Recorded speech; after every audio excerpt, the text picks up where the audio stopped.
They've destroyed a man's reputation, and they want to destroy it even more. And I think people are going to see that in the midterms. If we brought George Washington here and we said, we have George Washington, the Democrats would vote against him. 36 years, there's no charge. All of a sudden, the hearings are over, and the rumors start coming out. And then you have this other con artist, Avenatti, come out with another beauty today. This is just a game that they're playing. It's a con game. It's at the highest level. It is at the highest levels. What happens today down in Washington will effectively determine whether or not Brett Kavanaugh is the next justice to sit on the U.S. Supreme Court. Kellyanne Conway, counselor to the president, is live from the North Lawn today. Kellyanne, we've got all these accusations now at the 11th hour. We've got two guys who came out to the Senate Judiciary Committee and they said, we think she's mistaken because we would like to say we assaulted her, which, you know, we hadn't heard that until this morning. What's your headline from this very busy Thursday morning? That both Dr. Ford and Judge Kavanaugh will be heard today under oath, and that they may both be right. That she had something very awful happen to her when she was 15, and that Judge Kavanaugh was not there and was not involved whatsoever. And that really does go to credibility. They could both be correct. But I think there's so much been said and written and done with respect to Ford and Kavanaugh that I want to focus my comments, if I may, this morning on the judge, jury, and executioners. Those would be the Democrats on the Senate Judiciary Committee, who through over the course of 30 hours of sworn testimony with Judge Kavanaugh already put on such a spectacle and a circus long before we had a conversation, long before the country knew who Christine Blasey Ford is. And these folks, some of whom took campaign donations from Harvey Weinstein, palled around with Bill Cosby, now going to jail for being a sexual predator, for sexually assaulting someone criminally. Some of them, a few of them, I think 3 of them who are going to be voting today, refused to remove Bill Clinton for office for having sex with an intern right behind me in the Oval Office. So I want everybody to see what this is about to them. This is hyper-partisanship, haughty, hypocritical, hapless Democrats on that Senate Judiciary Committee who the president is absolutely right are here to destroy a man. They're mad that the swing vote on the United States Supreme Court could be taken over by a Donald Trump appointee to the Supreme Court. That's what this is about. And I would have more respect for them if they said, I don't like the way he combs his hair, than coming in at the 12th hour with this, because they've ruined a couple of lives here by sitting on this information. This woman didn't want to come forward. They smoked her out. They leaked her identity. But for the Republicans on the Senate Judiciary Committee in the majority, Dr. Ford may never have even had today to testify. And Judge Kavanaugh should be heard from before. So everybody should be watching them. They're not under oath today. I like to put all the senators under oath, not just the testifiers. Kellyanne, true or false that the president behind the scenes, which you would be behind the scenes as much as anybody, is really kind of upset at Republicans for not being stronger, for dragging this out? And because he dragged it out, all these other allegations have come out. Is that correctly characterizing the president's demeanor? Well, from the beginning, we have said that this is the Senate Judiciary Committee's process. They have to decide what works best. They have gone over and above to accommodate Dr. Ford. She had a laundry list of demands, including, for the first time in American jurisprudence, perhaps being the accuser but going second. What is Judge Kavanaugh supposed to respond to? A Washington Post report? Media rumors? Instead of a sworn testimony that she would give to respond to? So they have accommodated her request over the course of 11 days now. And I think that my boss moves at a pace that most people are not accustomed to. And I do think for Judge Kavanaugh, he's been treated very unfairly by the process because he's been ready to raise his right hand and testify from when he even heard the anonymous false accusation, as he has characterized it. After hearing this woman's identity for the first time, the very same day, he went and gave sworn testimony to the committee by phone. So he's been willing, under penalty of either perjury or lying to Congress, he's been willing again and again to testify. So he's been waiting for 11 days. We know what both of them are going to say. Their statements are all for the public to see. So I think the process has been very accommodating for a very unique and unusual situation.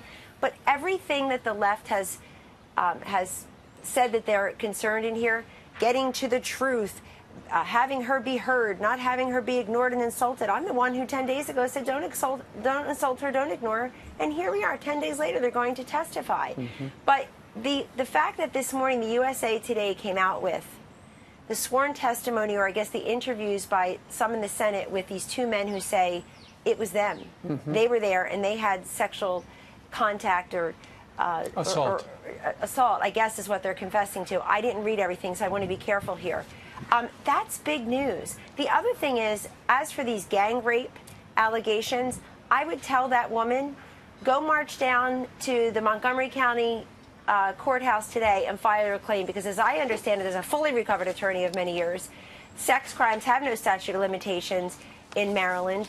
So why didn't she years ago, but why isn't she even now going and trying to get that prosecuted there? Is it because there's not a lot of evidence of that? I mean, we just can't have a trial by TV, on TV, and through the press. They try to do that again and again with so many people, and it won't happen here, because actually people will see Brett Kavanaugh today will raise his right hand, as he has so many times throughout his adult life, swearing an oath to the Constitution when he was sworn in as assistant to the president here in the Bush White House, as he was sworn into the second highest court, the D.C. Circuit, pledging an oath to the Constitution to be honest. He will do that again today, swearing to tell the truth, the whole truth, and nothing but the truth. But that Senate Judiciary Committee, and including the preening Democrats on it, who already said they were going to vote against this man long before we knew who these accusers are, that they should also tell the truth. They should tell the truth in their so-called pursuit of the truth.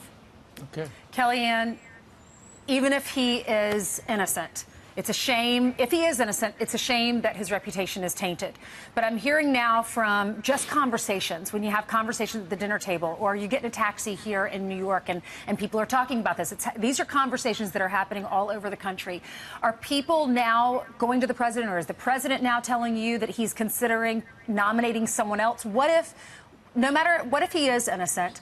His reputation is still tainted. People have already made up their minds. You have a lot of Democrats that are already saying that they believe the women are telling the truth. Let's say he's up for a vote on Friday. He doesn't make it through. What happens next? Is the president telling you he's going to nominate someone else before the midterms? I'm sorry, Lindsay, that's a complete hypothetical at this point, because the president is standing by Judge Kavanaugh. And it's important that we receive these testimonies today for the entire world to see. And then, as I read it, the Senate Judiciary Committee will have a vote, and when Judge Kavanaugh makes it out of committee, I guess when they schedule the next vote through the weekend or next week, when the Supreme Court sits for its next term, then we'll know whether Judge Kavanaugh has enough votes to make it to the court. Sure. Before that, everything else is premature and is speculation. And honestly, respectfully, it plays into the media game, the mainstream media game of palace intrigue and personnel and personalities instead of principles. You heard President Trump, in his own words, in his own voice last night, say that this is a sham and a shame, and what they've done to a man and his wife and his children. And let me just make very clear, Brett Kavanaugh lives in this area, right? Judge Gorsuch came from Colorado. We all live in this area. I know current Georgetown prep students and parents. We all talk to each other. We're all politically different. We're all very different, but we're all our neighbors. And if the mainstream media who lives here thinks that they can run into Brett Kavanaugh and Ashley Kavanaugh and those two young girls in the local grocery store, the coffee shop, and they can live with themselves the way they've treated him, just him. Don't talk about the accusers for a moment. Don't talk about the process. And don't talk about the lifetime appointment to the Supreme Court. Have you seen some of these senators? Folks in the states that keep on electing them, they effectively have lifetime appointments to the United States Senate.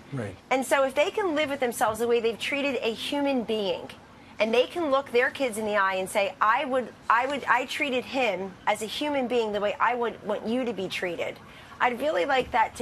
I know you see me out here as counselor to the president, on TV often, doing lots of things inside, by the president's side for over 2.5 years now. But I'm also a mother of 4 school-age children, including an almost 14-year-old son. And the conversations being had in the suburbs among women are not just about those accusers. It's about the accused and the implications this can have to all the boys and men in our lives. Sure. And Kellyanne, you're absolutely right. Washington is a small town. You bump into people everywhere. You were talking about what the president said yesterday at his press conference, and he was very clear. He's standing behind Brett Kavanaugh, but at the same time, he wants to hear Dr. Ford and her testimony. But a number of members of the press were asking, why are you so skeptical, Mr. President, about the stories of these accusers? And he said, look, I've been accused falsely, he says, many, many times, so I know exactly how it feels. Well, that's right. And he also made reference to something I'm sure people had forgotten during the transition, that it was revealed that money was offered to women to come forward and make these accusations against then candidate Trump. And so he doesn't know how it feels. But let me make one slight clarification. The president is also talking about the unfairness of the process. So they're again saying you're skeptical of the accusers. He's skeptical also of the way this process has rolled out, not just in the Senate Judiciary Committee, just in the 12th hour. A man who has successfully undergone 6 thorough vets by the FBI, and they are thorough, trust me. They talk to everybody who's ever known you. They paw through lots of papers, as well they should. He succeeded that way. Nobody ever came forward for 36 years. We're talking about allegations of conduct as a teenager, and then he became a powerful man alone with female law clerks, and they support him, not a scintilla, not a whiff of an allegation.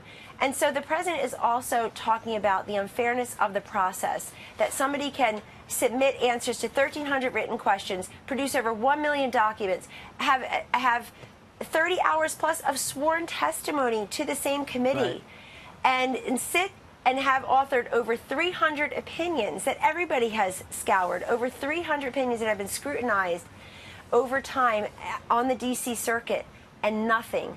So the president is also saying it's unfair, and the president is right. This guilty until proven innocent because you are nominated to the Supreme Court by President Trump.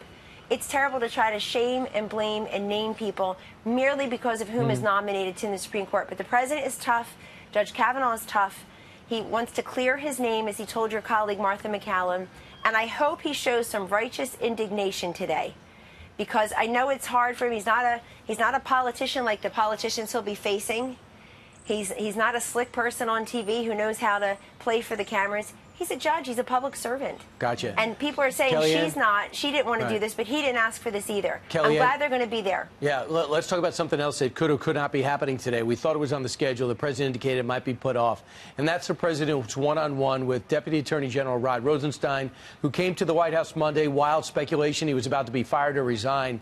Now they're going to meet one-on-one Thursday. Maybe for the first time since that article came out saying that he considered the 25th Amendment wearing a wire to try to set the president up to show he's incompetent and oust him along with Andy McCabe. I'm just wondering today if that meeting comes off, if there's any indication from the president about which way he'll go. Well, the president said yesterday he would prefer that the Deputy Attorney General stay on the job and get the job done. Those were his words yesterday. At the same time, the president and the Deputy Attorney General have vowed to meet. Those two men are going to have the conversation. The president, I know firsthand, will ask the tough questions, will want all the truthful answers. And the Deputy Attorney General has denied this. He has said that it was just a joke. It's scheduled for today, but the president is flying back from UNGA. We're at a very successful few days at UNGA, and he will come back here, and there's a lot on his docket, including the meeting with the Deputy Attorney General. If it needs to get pushed a few hours or to the next day, maybe it will. But they're both committed to speaking with each other and resolving this once and for all. Your observation, because I talked to one of Rod Rosenstein's friends yesterday, and he said the perception is that they don't get along. He said, but Rod Rosenstein told him they do get along, and they agree on one thing. Andy McCabe cannot be trusted, and because of that, they've almost been galvanized together. Is that something that you could get behind, too, or...? It's a very fair point. I've been in meetings very recently with both the Deputy Attorney General and the President, and there's a great exchange of information on the issues affecting this country. Deputy Attorney General was here the other day for a meeting, a cabinet-level meeting with General Kelly and others. I think that some in the media got caught between, is it firing, is it resignation, how about it's a meeting? And I hope they ferreted out the leakers anyway. I hope that somebody leaked bad information and figured out who did that. Here, I love that. But what I want to say in addition is that there's a point to be made about McCabe. You know, when Rod Rosenstein offered that authored that letter on May 9th, 2017, go back and read it. It really goes way above and beyond a simple, I think it's time for Comey to go. He says why. He says that Jim Comey, as FBI director, totally usurped the position of and the rights of the then Attorney General Loretta Lynch, that Jim Comey did the textbook example of what not to do once the end of investigation, in this case, the email investigation to Hillary Clinton. He said that the mishandling of the email investigation by Jim Comey had brought together people of differing opinions at the DOJ and FBI. And so I think there are people at the FBI who are mad at Rod Rosenstein. And remember, I see a trend here. Jim Comey, head of the FBI, got fired, had notes, got a book deal, leaked the notes to the media. Andy McCabe got fired, had notes, got a book deal, leaked the notes to the media. I see a trend here. And so I think we should look at that too. Never underestimate the power of people's egos. And self, I think, idolatry. And, of course, the Peter Strzok, Lisa Page love story is going to hit the press any day now, Don't forget Bruce Orr, Bruce and Nellie. Good. Kellyanne, thanks so much. Thank you. Thank you.